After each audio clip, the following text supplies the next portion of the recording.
In the last few months of 2022, I saw a nuclear accident happen in real time, on my phone. There's a chance that you did too. So what's your immediate reaction to that? Don't be stupid. This obviously would qualify as an orphan source. I initially dismissed the video as another example of the bizarre trend of making nuclear accidents, like those caused by the Demon Core, memes. I get it. They are partly my fault. But then, there was a follow-up, and that got my attention. It's passing the sniff test. Now, if you're doing it for the lulz, I don't think you go through this degree of complexity. What does he get out of that?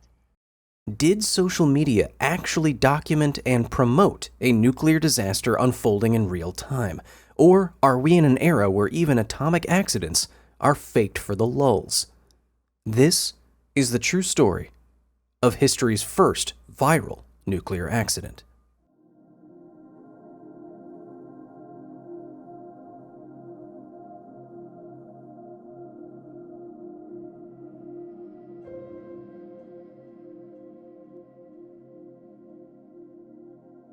Over the last few years, the Demon Core, the pit of plutonium that caused two of the worst nuclear criticality accidents in history, has become a meme.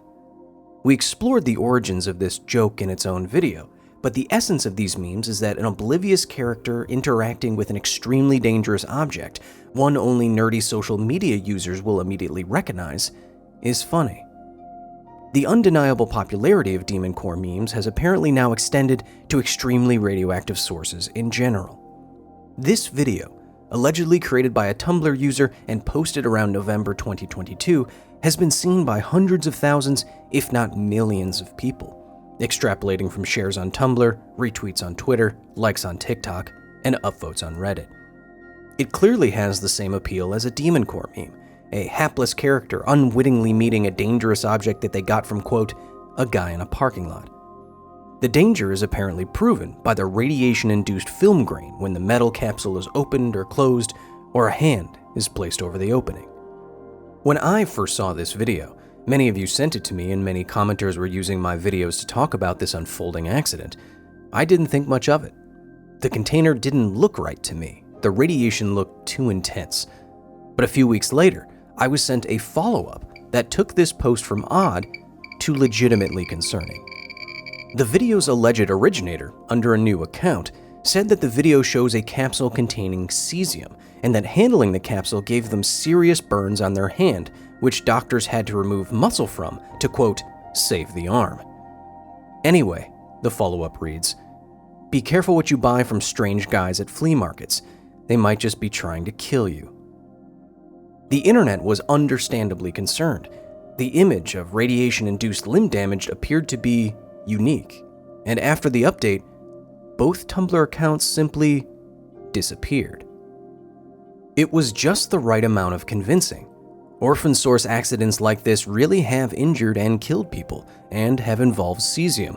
But the internet being the internet, the doubters were just as vocal as the concerned. Was this actually history's first viral nuclear accident, posted on the internet as a cursed video for all time? It certainly wouldn't be the first such video I wish I could unsee. The Tumblr video wouldn't have gone viral in the first place if it wasn't genuinely upsetting and genuinely believable to the average non-expert. There is an isotope of cesium, cesium-137, that is extremely radioactive and therefore dangerous. It's the principal contaminant in the Chernobyl exclusion zone, and cesium-137 emits gamma rays that could produce film grain. Orphan sources of cesium-137 can and have caused serious bodily harm in the past, much worse than the unique image in the update, in fact, and have been obtained without knowing the potential for disaster. Finally, the amount of cesium-137 that is dangerous could easily fit in a capsule of the size we see. When used in industry and medicine, it's held in capsules that could fit in your pocket, though you'd never want to put it there. However, though unregulated objects that pose an immediate radiological threat, orphan sources, are in fact everywhere, I still had reasons to doubt that we saw a potential nuclear disaster unravel on Tumblr, of all places. If the original poster did actually, quote, mess with it for a few days, they're extremely lucky that tissue removal on the hand and a skin graft on the arm was all that resulted. In 1999, a welder in Yanango, Peru, unknowingly put a similar capsule of iridium-192, used for industrial radiography, in his pants pocket for just 6 hours. The resulting hospital stay lasted for almost a year and a half. He lost his leg and the ability to use the bathroom normally. I won't show you the extremely graphic images of his injuries here. Point being, if the original poster was, quote, messing around with unshielded cesium-137 for a few days, there likely would have been far more damage to them, and possibly to anyone they live with, the guy in the parking lot, anyone who investigated the capsule at the flea market, and so on.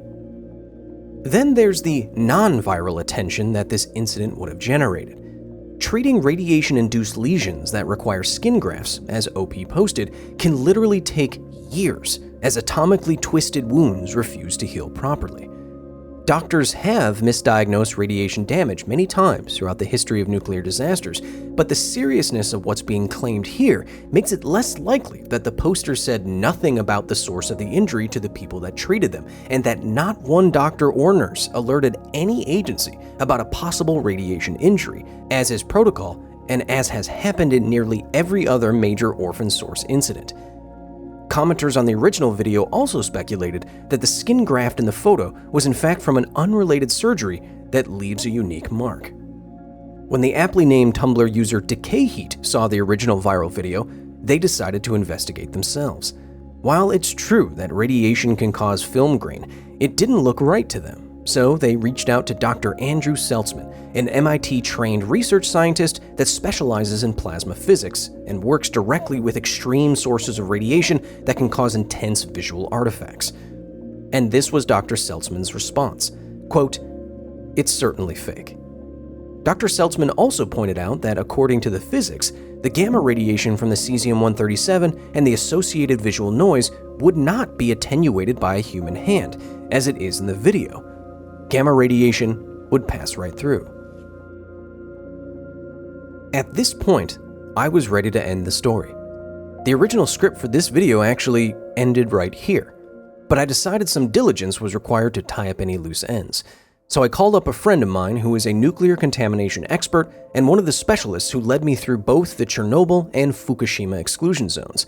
And that's when things got a lot more complicated. This obviously would qualify as an orphan source. Do you have any reason to doubt the veracity of something like this? No. Why no, not? I think the confirmation is in the camera. Somehow he identifies it as cesium, which so far logical. High-level sources are found all of the time.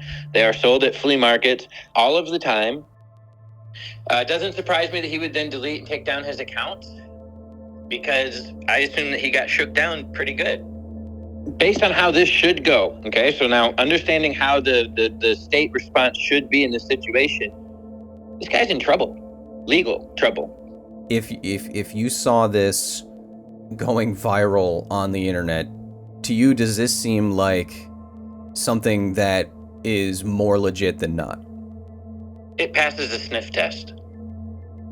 Turned away from memes and back towards a potential disaster, I knew things couldn't end here. I had to dig deeper, and I was not expecting where this story would lead me. By the time I got to this story, both the Tumblr account with the most virality and the account that posted the worrying follow-up were gone.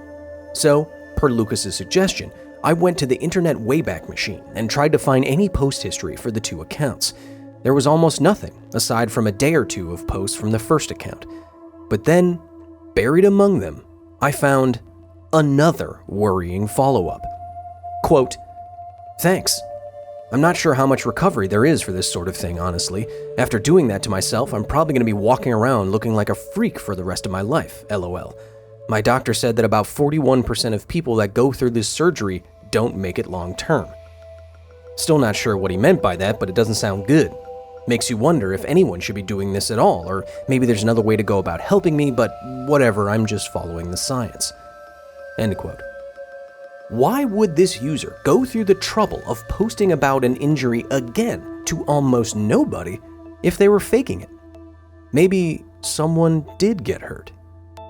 Now more concerned than ever, my next stop was the database of the Nuclear Regulatory Commission, which may have filed a report about an orphan source accident if it was in fact as serious as it looked. I started in January 2022 and went through every single incident report up to the time of this recording, as the reports are often delayed. Nothing. Again, maybe someone did mess up enough to be hidden from public view. It was time for a Hail Mary. I put the earliest video I could find into a metadata scraper to see if there was any information that could give me the time, location, anything at all. And amazingly, I got a hit. A comment that read, "The iFunny video." It was my only real clue so far, so I searched iFunny's website for any nuclear or radiation-related hashtags and videos around November 2022. Another hit. And better yet, the still image from the video was posted on the 3rd of November, the earliest posting I had seen. I then used Google Lens to search for even earlier postings of the same image. That led me to 9gag, which was even earlier than iFunny, and comments there led me to the Electro Boom subreddit, where the video was posted for fans of the popular YouTube channel to discuss whether or not the video was real or fake. I figured that the comments on a large subreddit of a popular science YouTuber would have at least something for me. And that's something, well, there's no other way to say this, a pony play fetish account. Amid the concerned responses on the Electro Boom subreddit were just as many doubters, and one had proof, a link to the original video I had so much trouble finding. On November 2nd, 2022, Twitter user RyePony posted the earliest example of the viral video. The primarily rubber fetish kink account also posted another video in reply. The same hands, location, and lighting proved the first had to be the original. After a roller coaster ride of doubting the video, then being concerned enough to sift through hundreds of NRC documents, then researching hashtags on 9gag, then having to Google pony play for the first time in my life, this was the source of the viral meme, and the video was definitively fake. I had gotten my answer.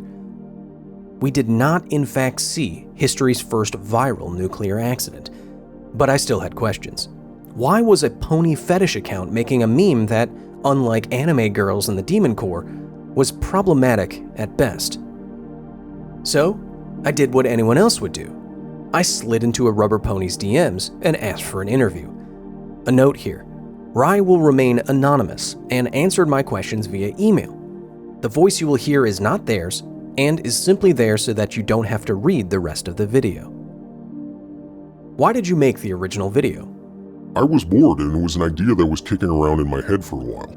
I think I was talking to a friend about the drop and run pillows and how I wanted one. It led to a discussion about orphan sources and detectors and how if you put tape over a cell phone CMOS chip, then count the flashes, you can estimate radiation. How did you fake the video? I used Adobe Premiere and a static effect with keyframes. It isn't really the right look for ionizing radiation, but I was just being dumb and didn't want to spend more than 10 minutes on it. Why are you so knowledgeable about this stuff? I do have a STEM background. I used to work with robots.